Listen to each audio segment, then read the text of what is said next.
Disclaimer. इस लेख व वीडियो में निहित किसी भी जानकारी सामग्री गणना की सटीकता या विश्वसनीयता की गारंटी नहीं है। विभिन्न माध्यमों, ज्योतिषियों, पंचांग, प्रवचनों, मान्यताओं, धर्म ग्रंथों से संग्रहित कर ये जानकारियां आप तक पहुंचाई जाती हैं।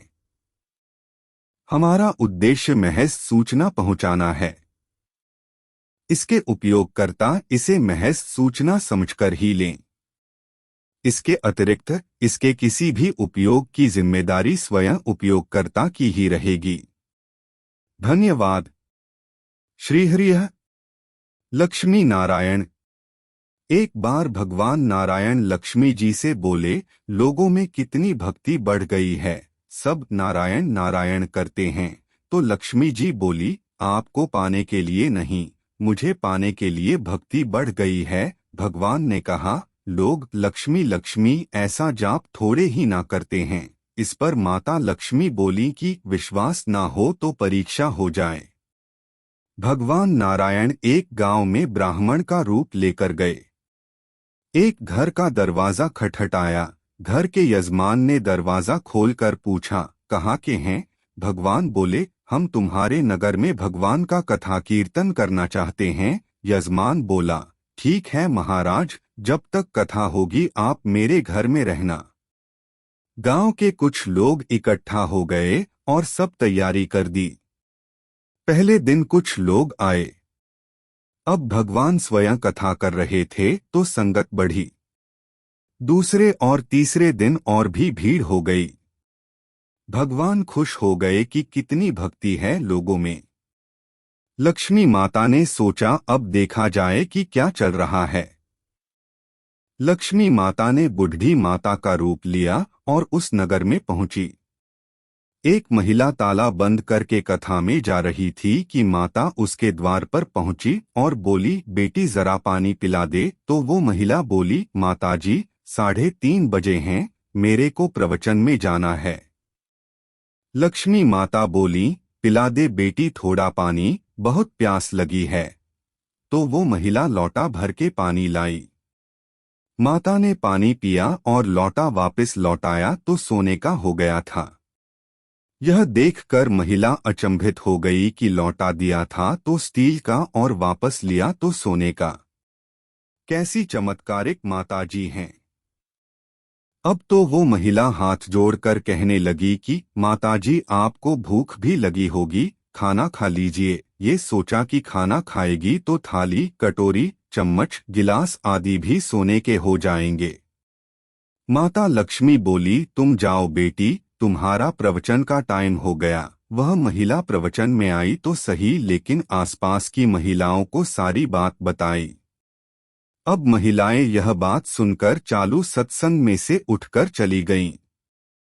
अगले दिन से कथा में लोगों की संख्या कम हो गई।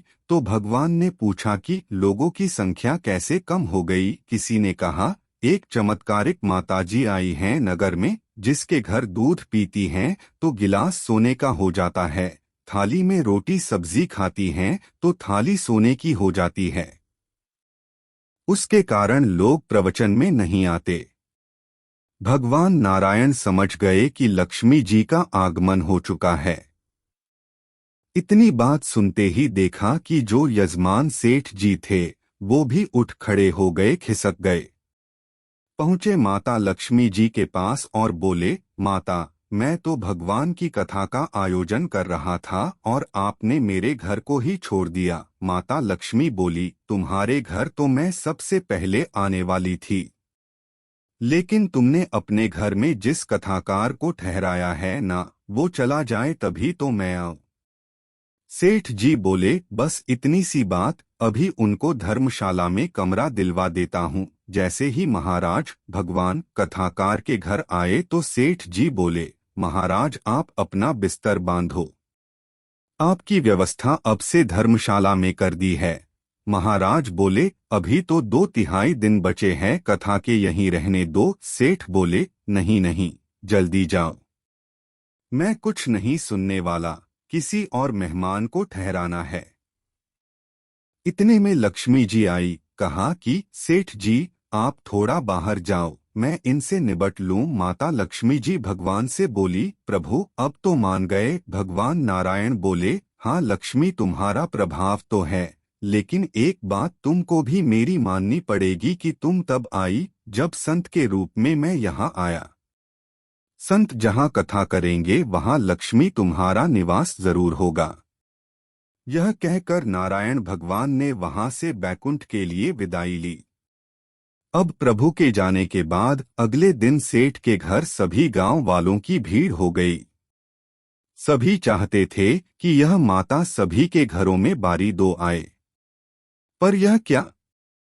लक्ष्मी माता ने सेठ और बाकी सभी गांव वालों को कहा कि अब मैं भी जा रही हूं। सभी कहने लगे कि माता ऐसा क्यों, क्या हमसे कोई भूल हुई है?